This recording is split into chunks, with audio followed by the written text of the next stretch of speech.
Hello, chat. Welcome. Welcome everyone. I do hope you're able to hear clearly. Oh my god, why is the voice? Hello, chat. Welcome. Hang on, guys. Just fixing a few things. But, uh, yeah, sorry for the RIP earphones there. Welcome back to another Rapid Chess Championship. I'm here live from Malmo in Sweden. Are you able to hear me clearly? Is there a problem? Is the echo over now, or do you still have it? There's a static, is it? Okay, we are quickly going to fix that.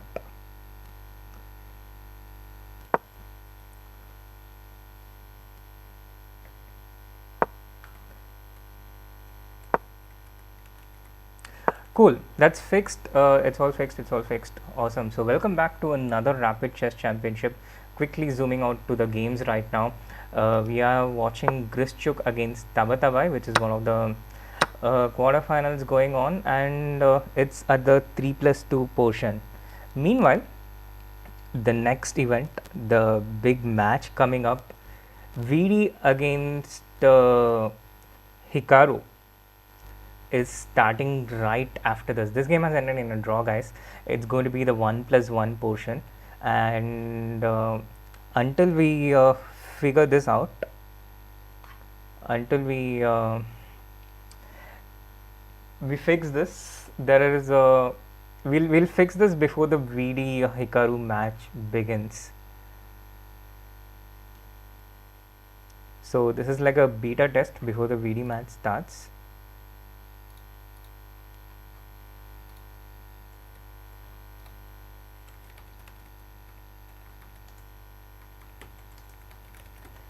And we'll fix it by the time the match starts, for which we have about 5 minutes time.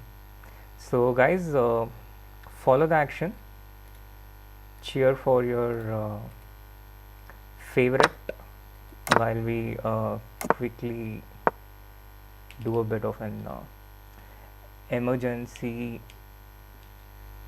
exit.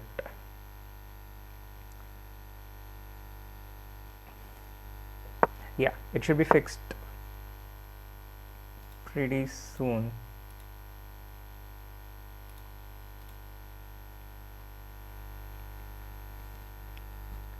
Be happy, guys.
Okay, I'm back here.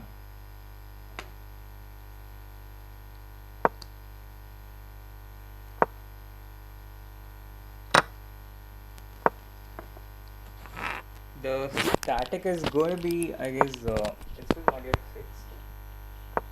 Chat, let me know, is it better now? Is it better now? Or is it still there?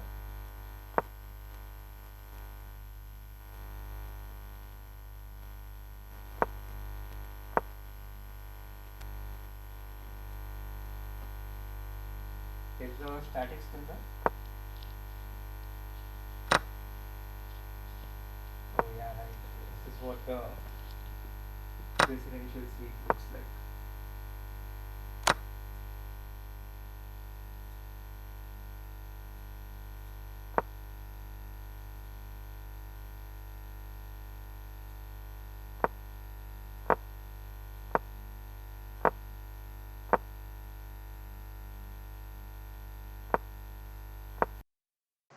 Okay, I guess we gotta do with this. Is it okay now?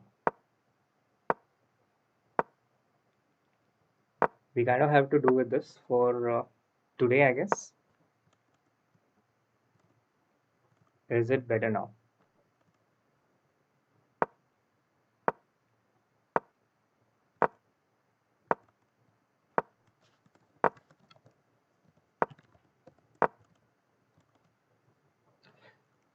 Previous was better. It's gone, it's gone, it's gone. It's better.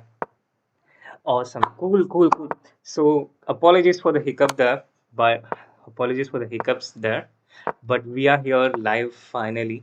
And welcome, chat. What are your expectations? Is it going to be VD? Is it going to be Hikaru? A quick look at the format. This has also ended in a draw, so we are all set for the Armageddon. It between the match between Amin Tabatabai and Alexander Grischuk. I'm right now live from Malmo in Sweden. Uh, yes, Manasri, I understand. My voice not such a big deal. So I'm here at Malmo in Sweden for the Sigaman and Co tournament in which Arjun is playing. It's set to begin day after tomorrow.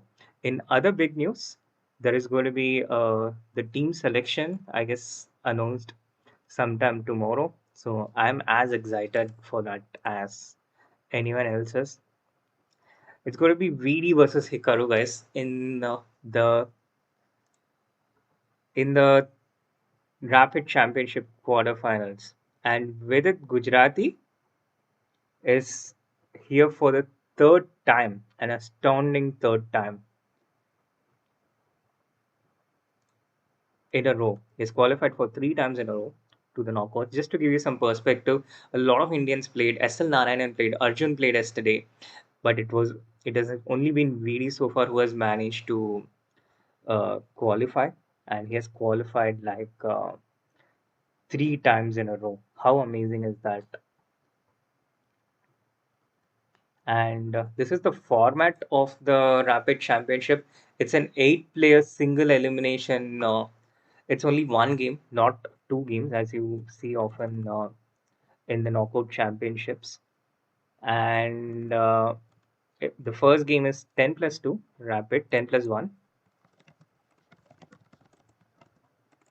The second game is a 3 plus 2 if the first game is drawn. And this is what happened in the Vidit Chong semi-final, the previous, the Vidit Chong quarter-final the previous time. If the 10 plus 1 game, 10 plus 2 game gets tied, it results in a draw. It goes into the 3 plus 2.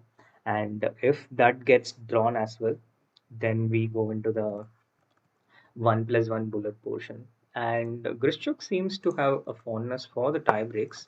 So he's here for almost the fourth time, is it? The fourth game of this match, and it was similar with it as well. He went all the way down to the Armageddon, in which he managed to defeat with it in that Rapid Championship, which was about 2 weeks ago. This is an invitation only event, and it's open only to the top 100 chess players in the world, which is why I'm not playing here. Yeah, Arjun and Ronak they finished 9th and 10th respectively in the qualifiers yesterday, and therefore Vidit is the only Indian playing in the knockouts this week. It was a pretty interesting event yesterday. Uh, Arjun coming through all the way. Sorry, it was a pretty interesting event yesterday. Arjun managed to win in the last round against David Paravian, and he won that game in a very nice style, but he couldn't. At one point, I was really hoping that we would have three Indians playing in the knockouts today, but as it turns out, it is only one of them, but it's still one out of eight, which is pretty impressive in a tournament as strong as this, as elite as this, and yeah, they both missed in the tiebreak. This match between Vidit and Hikaru will begin as soon as the Grishchuk Amin Tabataba game ends. So we are just waiting for that right now. As soon as this one ends, we'll tune into the VIDIT Hikaru match. What are your expectations, chat? So we are finally here. I hope everything is set. The audio is set. The video is set. We are not having the play cams for Grishchuk and Amin, but for Vidit will most certainly have his camera going. And just give me a second to fix one more thing, and then we'll be out there with normal commentary.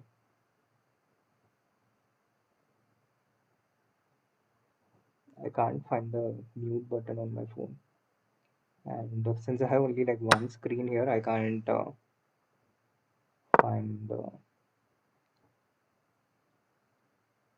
what? Boomer. Okay, fine. So I can see the, yeah, I am in Sweden with Arjun. Can we have a poll? Vidit against Hikaru? That will be fun because every poll Vidit wins like hands down. Every poll Hikaru wins hands down. So it will be really interesting to see who wins the poll battle first before we head into the main match. So let's have a poll on the channel.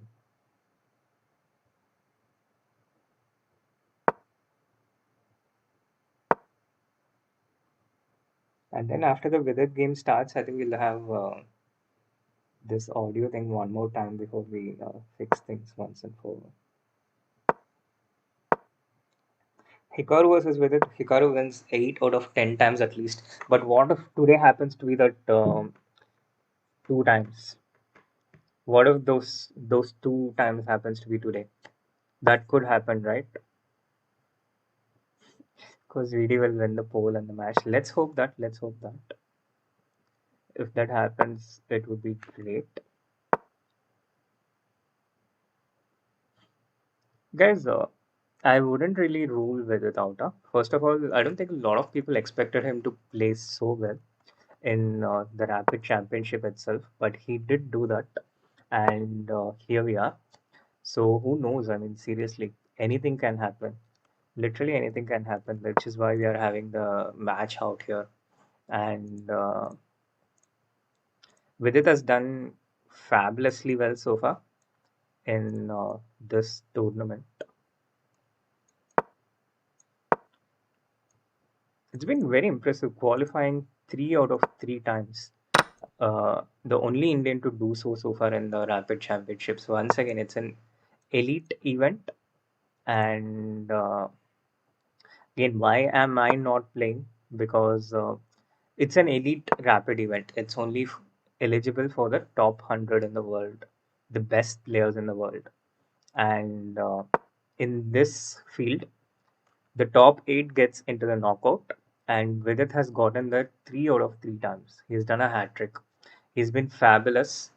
And the first 2 weeks, about 3 weeks ago, he played against Grishchuk. It went all the way till the Armageddon. Vidit ended up losing that one, but it was an amazing match with chances for either of them, for chances for both of them. And in the second one, he lost against Jeffrey Chong, who is actually commentating on the main channel now. And this is his third time. So let's see if he manages to get third time lucky. Meanwhile, we have all been accustomed to seeing Hikaru sweep literally all the different chess.com tournaments. He has won Title Tuesday so many times, he has won the Arena King so many times, but the Rapid Championship, he hasn't been able to sweep it like he does with every other chess.com tournament. So it's going to be interesting. Grishuk managed to defeat Hikaru in the previous Rapid Chess Championship, and Vidit almost defeated Grishuk in one of the knockouts. So I would say it's 50-50, it's anyone's game. And Vidit also managed to hold Hikaru comfortably in the last 2 Rapid Chess Championship matches. Now, Hikaru will have the white pieces, he will start with the white pieces, but Vidit has shown excellent preparation against Hikaru's this one knight of 3 b3 3 setups, and yeah, Harika has also been in exceptional form. She has also been playing brilliantly in the Rapid Chess Championship. Now, this is the Armageddon of the quarterfinal two, guys. If this ends in a draw, we will immediately see the main event of tonight, the Vidit Hikaru match, the one we have all been eagerly waiting for. But this is perhaps still not totally over as long as this pawn remains and Grishchuk has managed to get a substantial time advantage. This pawn is advancing all the way to a7. This bishop is not able to save it. So looks like Grishchuk is going to go through. Nepo is already through. He defeated Anish. So Nepo will be through, Grishchuk will be through, and then it comes down to Vedit against Hikaru, the third semi-final.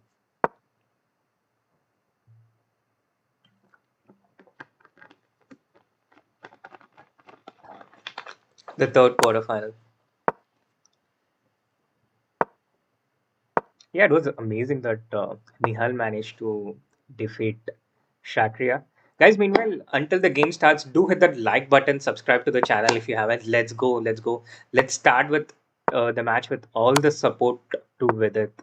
There has to be such support to Vidit that, for starters, he matches the amount of support that Hikaru gets. It, it gets even there, and then from there, it goes on to the game. What do I think of Pragnananda recently? Thoughts on Nihal beating Shaq? I'm really happy with all these events. We have about 11 juniors right now, about who are, at the kind of about 2650, and out of which four are Indians. There's Arjun, there is Nihal, there is Grishchuk, and sorry, there's Arjun, Nihal, uh, Gukesh, and Prag. All right, guys, the match is over. This one's over. Grishchuk is through. So we are all set for Vidit against Hikaru, which should start any moment right now. Just give me a moment to set things up. We should be there in a couple of minutes.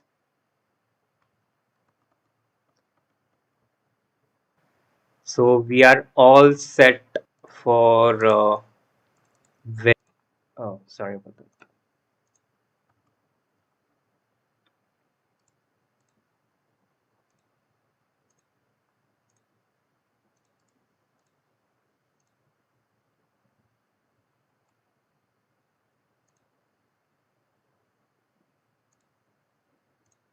Sorry about that. We'll first get uh,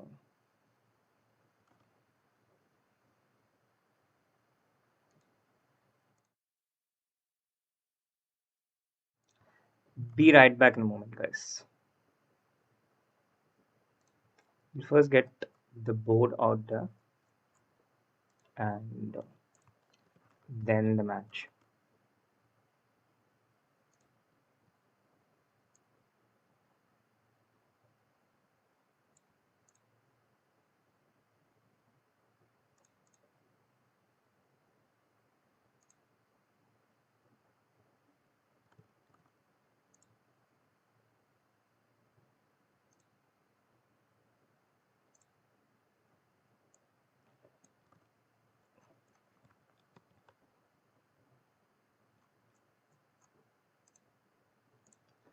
Match again is set to start at almost any minute right now, but it hasn't yet started from what I can see. I guess Katie is busy playing out there in Spain right now.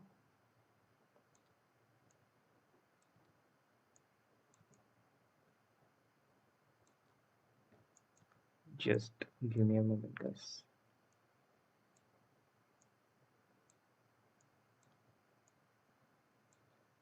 Let's get video out on the frame,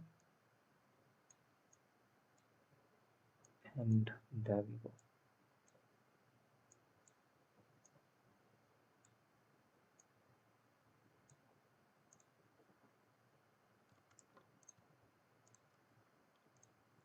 Match still yet to begin. Again, from what I can see. Do let me know when the match starts. Meanwhile,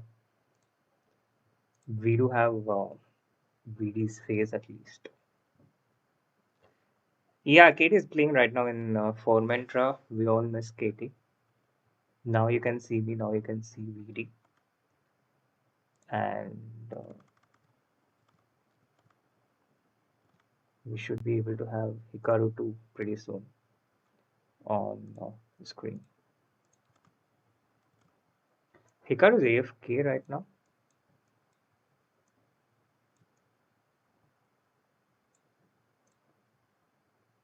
There we go. There we go. Yeah, the tournament's name is Formentra and the place name is Sitges.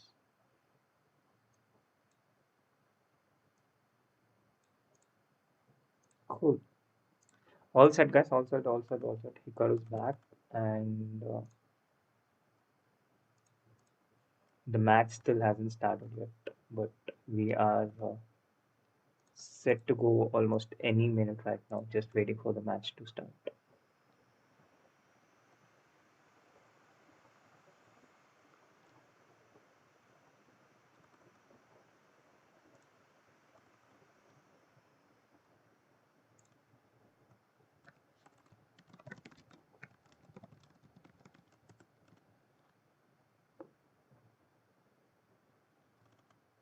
Is Hikaru like meditating now?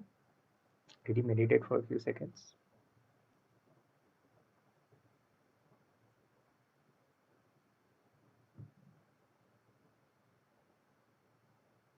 Yeah, Hikaru is streaming. Whether it is not streaming.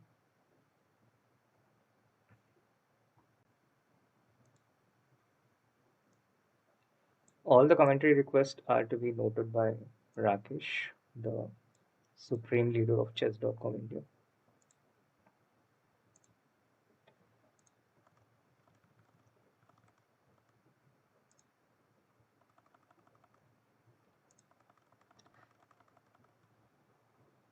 Has the match begun, guys? Again, I have only like one screen, so I can't really know that for sure. But guys, seriously, do hit that like button, subscribe to the channel if you haven't. We have like 500 people watching and hardly 300 likes. Come on, guys, let's go. Let's go. Yes, we have the match screen on the board, and I do hope everything is clear. If something goes wrong, do let me know in the chat. The game is set to start with it with the black pieces, and the last two times, Vidit has been immaculate in his defense against Hikaru. I don't have any moves yet, guys. No, the game hasn't started. The game has just started. The game has just started, and it starts with this typical knight of 3, e3 from Hikaru, c5 from Vidit, and after the first few moves, it's uh, it's a pretty decent start. Bishop takes c6, b to c6, d4 takes. White has given up the pair of bishops. Black has the light square bishop in return, and the first question for Vidit is, to try and figure out where he wants to develop his pieces on the king side. Meanwhile, Hikaru will be not unhappy that he has gotten Vidit out into the outside his theory, Vidit is thinking right now, and it's only 7 moves. So Hikaru will be pleased that there is an original position out on the board, which is not totally theoretical. And Vidit goes king f7. Now, this is a move I just did not expect at all. I was thinking that he would be trying to develop these pieces. I'm totally surprised with the King F7 move. What was with it thinking? I don't think it was a mouse slip. There's no scoreboard here, Amit. It's a one-game knockout, so it's only this one game. Whoever wins this advances to the semis. So it's going to be either Vidit or Hikaru. If it ends in a draw, it goes into the 3+2 uh, tie break, and if that ends in a draw, then it goes into 1+1, and if that ends in a draw, then we have the Armageddon. So this is the format, guys. And King F7 and H5 played by Vidit.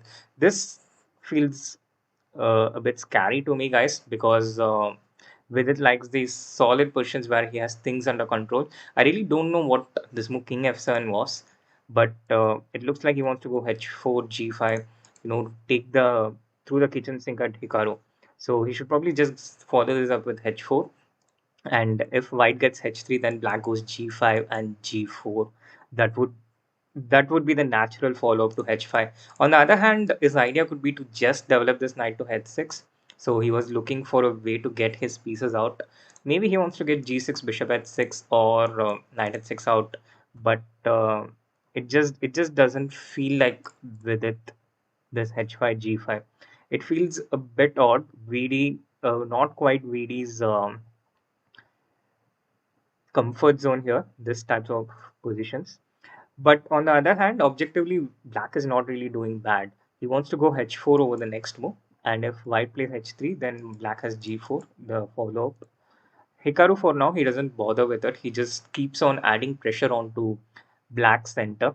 So whenever again there is h4, Hikaru could either not respond to it, go g3 to h3, or to just play h3 because h4, h3, and if black goes g4, then white has these options to play knight g5 check and take this bishop and block the king side with black spawns. Block white's king side with black spawns. That would be like the ultimate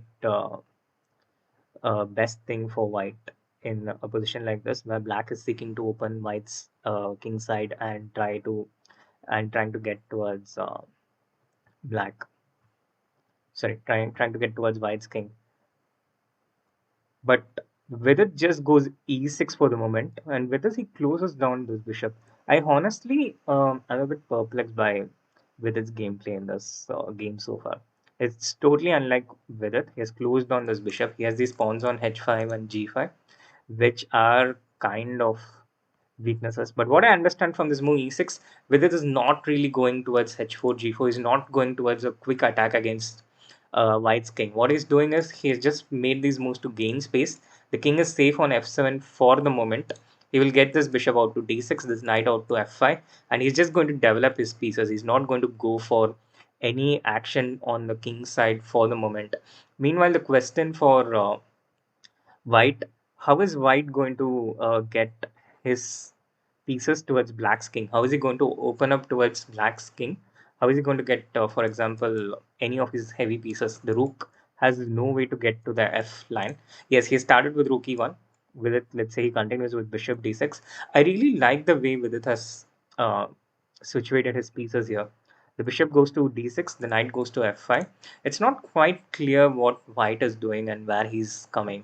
He can go a4, bishop a3, try and get his pieces from this side, but with it can just boycott it with the retreat bishop c7. And aside from that, this knight has this beautiful square f5, cannot be uh, which cannot be dislodged.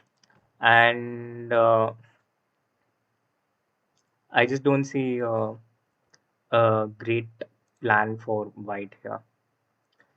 There are ideas with something like bishop to g5 related stuff here, but it seems so incredibly hard to execute.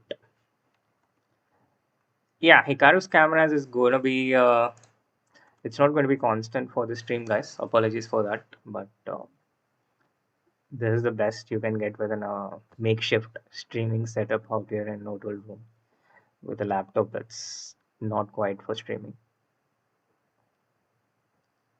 So Hikaru is going to be frozen, just going to be his picture for now. This picture, the picture of Hikaru in action. With its camera is going to be the only one moving. But it looks, yeah, such a nice start for Vedant and this question. What does Hikaru do here? What is he possibly thinking about? White can try and prevent black's attack with something like h4, but after g4, white just goes knight f6, knight f5 anyway. So he withdraws the knight with knight to d2. Knight h6 is not an option because there is queen into h5 check, but I expect knight e7 from black now in this position. The problem with knight d2, he's not going to have any of these sacrifices on g5 anymore. But on the other hand, it's possible for white to get his knight to f1. Yes, exactly what I was thinking. Knight to f1. And again, right now, white doesn't really have any attacking potential against black's king. This knight goes to f5. But with this move, knight d2, knight f1, white has made sure that he's not bothered by any of white's immediate attacking prospects. He's not going to be hit directly with g4. He's not going to be hit directly with h4. And against something like knight f5, white can offer a trade with something like knight e3. And it's probably going to be okay for white. A5 played by Vidit. He's not going knight f5. He probably wants to look at what Hikaru's intentions are. Um and also this offers this a6 square for this bishop. From with a pawn on a5, this bishop on a6 will be better protected. So it will be a better version for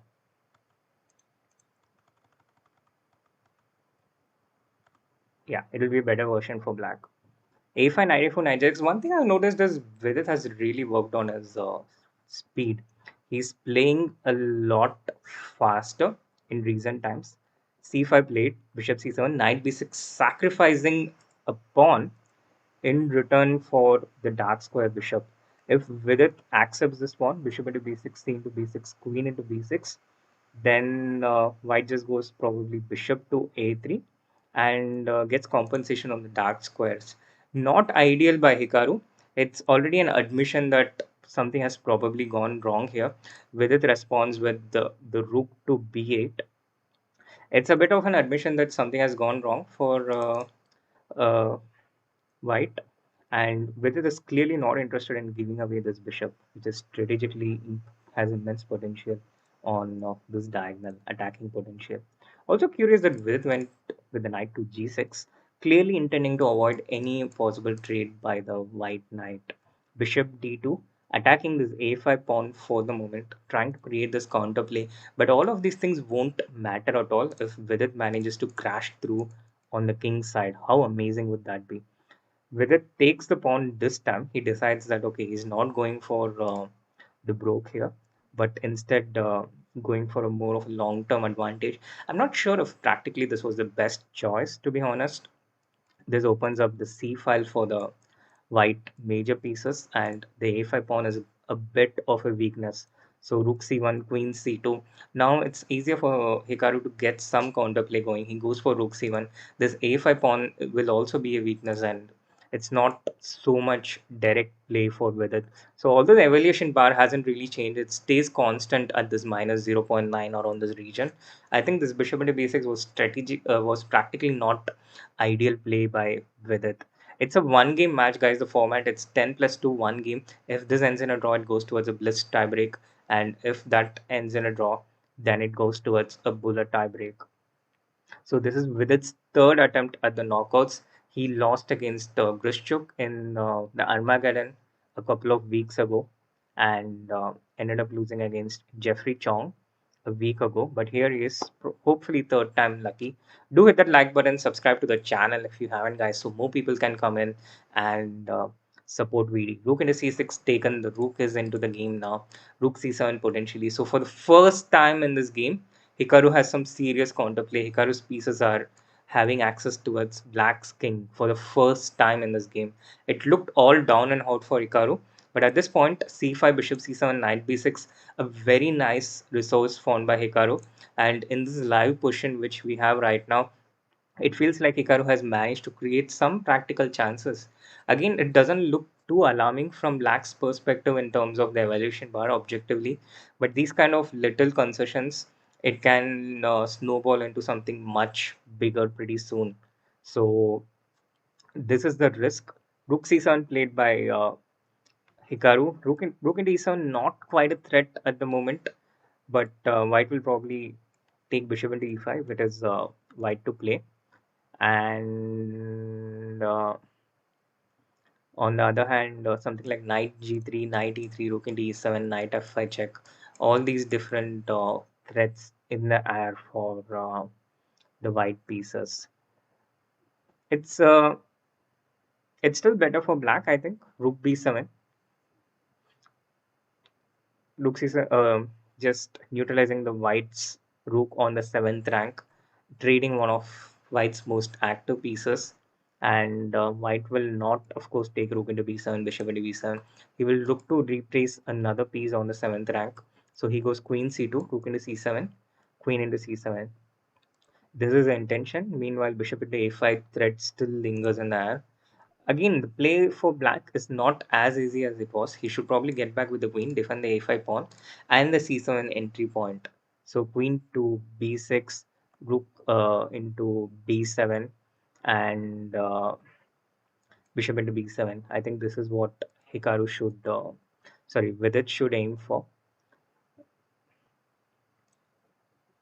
Apart from queen b6, I don't really see any other move for Vidit right now.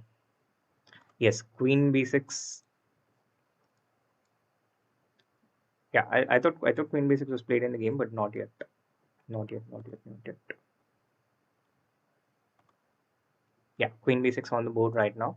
And I guess Vidit will, Hikaru will defend with rook c1. He really wants one of his heavy pieces on the seventh rank. So one of the pieces on the seventh rank, and create problems with his dark square bishop. This will be Hikaru's way to try and get counterplay. This will be his intention. And yeah, he goes rook c1. Still a better position for black, but I don't really see how he manages to make it, how he manages to convert at this point without allowing the white rook to c7 or the bishop to a5. Now, one idea is to try and bring this bishop into the game, ignore everything that's happening on this side because there is no specific threat for white. So you can try and play something like e5 or maybe even d4, preventing this knight from getting into the game. So d4, e5, and then get this bishop onto e6. This looks like a viable plan. The problem with going e5 directly is white can get something like knight e3, white can get something like knight g3. Yes, Vidit is pretty good at making such critical choices. Yeah, he goes for e5 with the idea of bishop e6, getting this bishop into the game. I was worried that this will allow this knight to e3, but I guess that shouldn't be such a big problem. Bishop e6. As long as black keeps this a5 pawn in the game, I think it's not going to be a problem at all for black. And if you play bishop a6, it does allow this rook into b7 and bishop into a5. So it's not quite easy for Will to figure out how he gets, you know, this bishop into the game without losing this pawn. And I think Hikaru should just go for knight e3, just bring his knight into the game. This rook on c7, the knight on e3, and potential attacks with the dark square bishop. This should be the game plan. Rook into b7 taken by Hikaru. I assume Vidit would take with the bishop and queen c7. It's not so easy to defend against this chat. Queen into b7, bishop into b7. Yeah, bishop into b7 played. Now queen c7 on the board. Queen into c7, rook into c7, and there is some real counterplay. Hikaru's one of Hikaru's brilliant feats in recent times, in recent tournaments, has been his ability to come back from worse positions. He's gotten into worse positions so many times. Just yesterday, we were talking about it out here, and he has bounced back from bad positions so often. Even in classical chess, even in over the board chess, even in the Grand Prix, he was down and out against Oparin. He was struggling against uh, all the players, Aronian and everyone in his group, but he saved those difficult moments and then he took his chances when he had the better position. So this has been his superpower in recent times. He has won this a5 pawn, but now with it plays rook a8, b4, and this bishop on a5 gets into an awkward tangle. And another major asset for Hikaru is his ability to play fast. As you can see here, he has a lot more time, and he has been making these very quick decisions even when his position was bad. But this move, knight c6, I'm not entirely sure if this was the best way to go. Knight c6, bishop b6, king to e6. These two pass pawns, this pass pawn in particular, better than the pawns on white side. But on the other hand, uh, it's also it can also start becoming a problem pretty quickly. We also have the opposite color bishops in the Zen game with the presence of other pieces, but it is opposite color bishops. The bishops are not of the same color. So Hikaru will look to try and have his pawns on the light square specifically. He will want to have the pawns on a4 and b5 so that black cannot blockade this and there is enough control on the light squares. But right now, it's not so easy to advance his pawns towards a4 and b4 and b5, especially if this pawn got onto e4. So he starts with a3 and this bishop to c5, and he will look to hold this position for some time. Maybe get something like b4. The first priority would be to try and get this knight into the game, knight d2, knight c4, something like this, and block the black pawns and just defend for the moment. A draw would be a great result for Hikaru in this game. So he brings in this knight to d2, the pawn to d3 played by Vidit. This knight is blocking this pawn, so now it's time to bring the other piece, king, into the game. f3, king f2, king e3. Get this king, and then it's not going to be so easy for Vidit to move these pawns. Yes, he's gone for f3, king f2, king e3. Once he gets these pieces on these dark squares, it's going to be a blockade for black pawns. The black pawns are not going to be easy to move forward. Vidit not committing this pawn, so whenever there's king e3, he has the option to play f4. This rook on a8, watching these pawns from advancing, and so far his pieces look to be in good squares. But it's not he's not going to be able to maintain these pieces for a long time. This d3 pawn is alone. Hikaru attacks this with rook on c3, and if with it defends with rook d8, then this rook is out. It's no longer saving these pawns, and Hikaru starts advancing the b pawn potentially, b4, b5. And if with it defends with the bishop to a6, then once again Hikaru will start advancing his pawns on the light squares. He starts with a4, then the pawns to b4 and b5. And once he gets this pawn to b4 and b5, on the light squares, they are not going to be easy to block it. This pawn went on a light square, so when this pawn went on a light square, it's easy for white pieces to block them, occupy the dark squares around the pawn and block them. On the other hand, with these light square pawns, since black has a light square bishop, all the pieces on the light squares, if black needs these pawns on the dark squares to be able to blockade them, he cannot put his bishop on a5 or b4 to block them. So this is the problem that Vidit has at the moment, and for the first time in this game, first time ever, Hikaru has an advantage on the clock. Things are not looking great for Vidit here. He's under a bit of pressure.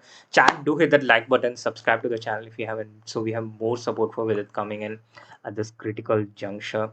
And for the first time, it's looking a bit grim for Vedant. He goes for e4, but what if oh, so he wants to get his knight onto e5. So he's going all in on this d3 pawn chart. He's sacrificing this pawn. He's going all in on this d3 pawn, and he's opening up files against the white king. So f into e4, there is knight to e5, and it's not going to be easy for white to make progress as well. His pawns are so far behind, and he's a pawn up, but we will have this opposite color bishop, the drawing tendency, and a lot of counterplay. This 40-second advantage that Hikaru has, it's incredibly important. It almost feels like he has an extra pawn because of the 40-second advantage. And look at how quickly he plays h3. He took hardly 10 seconds there. Quickly goes h3, preventing any potential counterplay, making things difficult for Vidit because he had already planned some counterplay. He wanted to go knight g4. Now Vidit has to rethink, compose himself, and find a new source of counterplay. He goes with the knight to g6, bishop to e3, rook c6, rook c5 check. All these moves possible at the moment. For black, there's no easy counterplay. Rook c8, a move with a attempt to try and make a draw, trading the rooks by force, rook into c8, bishop into c8. But I'm not entirely sure if that's a draw because these two pawns, they will get to b5 and a6 pretty quickly. Hikaru Hikaru actually declines the trade offer. He doesn't want to trade the rooks, understandably so. He doesn't want to go into a position with the opposite. Oh my god, bishop into c4, rook into c4. I'm not sure if this was a great decision by Vidit. I'm not sure at all because this position with the bishop against the knight is completely winning for white, and he chooses to keep the rooks. But on the other hand, this bishop is so much superior to this knight now. Rook f4 check, king e6, rook to e4 with the idea of rook into, with the idea of bishop d4 or bishop f4. So with it comes back with king f5, and Hikaru can just put his rook on d4 at the moment. Knight c6, there is rook f4 check, so rook to d4 and start advancing these pawns. These two pawns are incredibly dangerous, and this bishop is a long range piece, so it can do two activities at once: defend against this d pawn, and also advance these pawns. Bishop d2 firmly blockading against the d pawn. The defenses are complete here. Once he has everything defended, he will start moving his pawns, which is what he started with b5 right now. With it down to just 6 seconds, Hikaru maintaining the time advantage. He will advance this pawn to a6.